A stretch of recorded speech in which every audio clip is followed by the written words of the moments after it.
네, 이번에는 국회 행정안전위원회 소속 위성곤 더불어민주당 의원과 함께하겠습니다. 어제 이 화재 현장 조사를 다녀왔는데요. 자세한 이야기 들어보겠습니다. 어서 오세요, 의원님. 네, 안녕하세요. 가보시니까 좀 어떻던가요?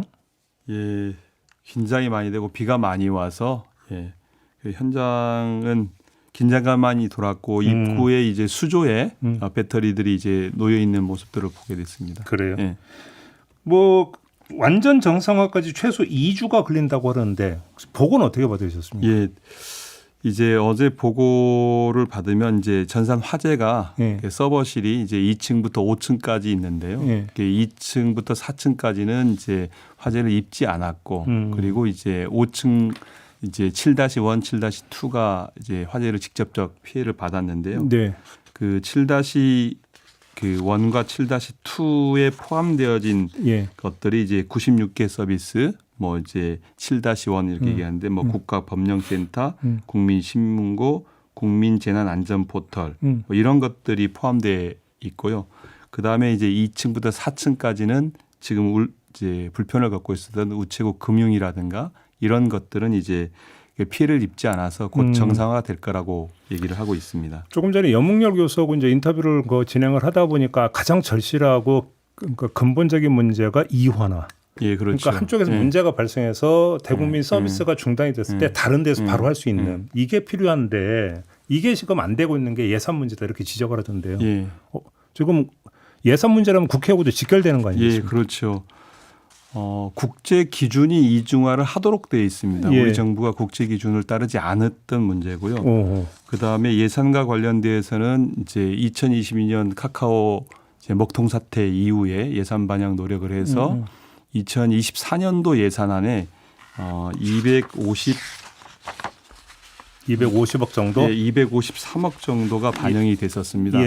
그런데 이제 반영 이후에 2024년 이제 그 24년 8월경에 행안부가 갑자기 이제 그 예산을 사용치 않고 250억 정도로 삭감하겠다는 왜요? 요청을 하고 그 삭감이 됩니다. 그래서 16억만 남는데요. 그 당시 이제 정태우 의원께서 관련돼서 이제 관련 질의를 했거든요. 예산 과정 안에서.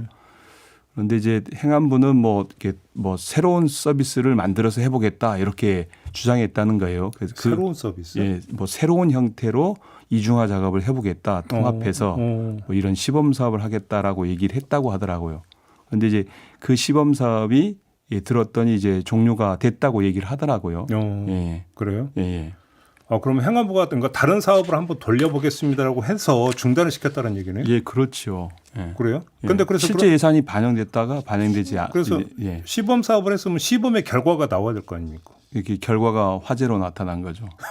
그러니까 결국은 이제 행안부가 2024년도에 예산 지침을 내려보내는데 각 부처가 예산 요청을 하게 됩니다.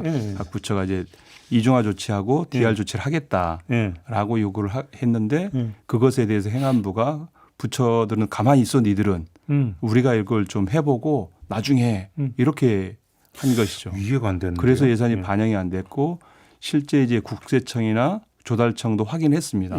본인들이 예산 요구했는데 행안부가 예산을 반영해주지 않았다. 그래요? 진상조사가 좀 필요한 거 아닙니까? 그렇죠. 그래요? 관련되어진 조사가 반드시 필요합니다. 왜냐하면 이런 기준을 2024년도에 이제 이상식 의원님께서 이거를 화재의 특정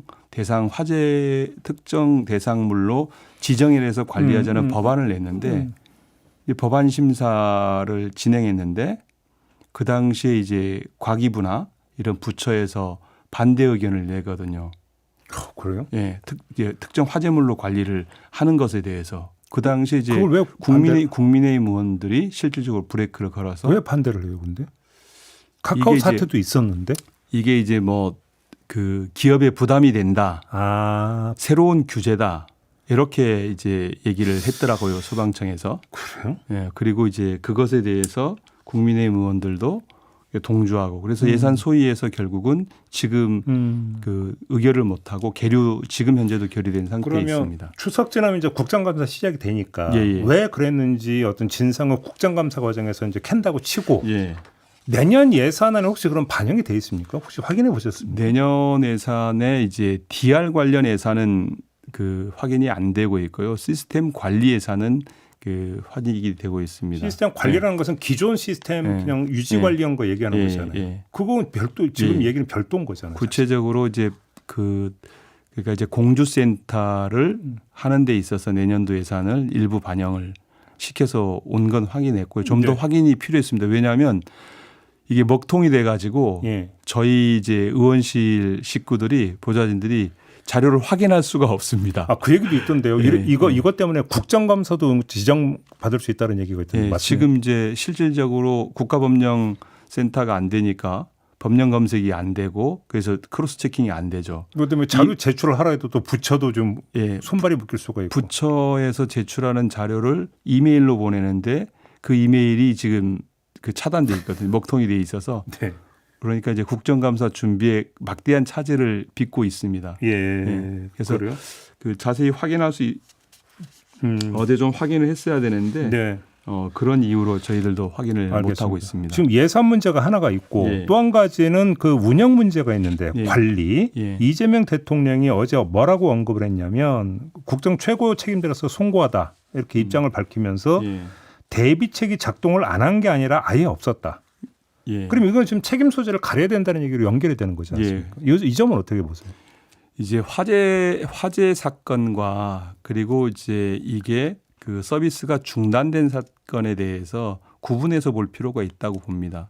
이제 화재 문제에 대해서는 여러 얘기가 있었기 때문에 그러면 이중화 조치가 기회가 있었고 정부가 과거에 뭐 윤석열 대통령도 대통령 당시에 하겠다고 얘기했고 국무총리 이제 한덕수 국무총리도 2024년 1월 31일에 보도자료를 통해서 그 관련되어서 조치를 하겠다라고 했고 그 이후에 2024년 9월 10일에 정부에서 화성 전기공장 화재 사고 난 이후에도 관련 조치를 하겠다고 발표를 했는데 왜 이게 늦춰졌는가?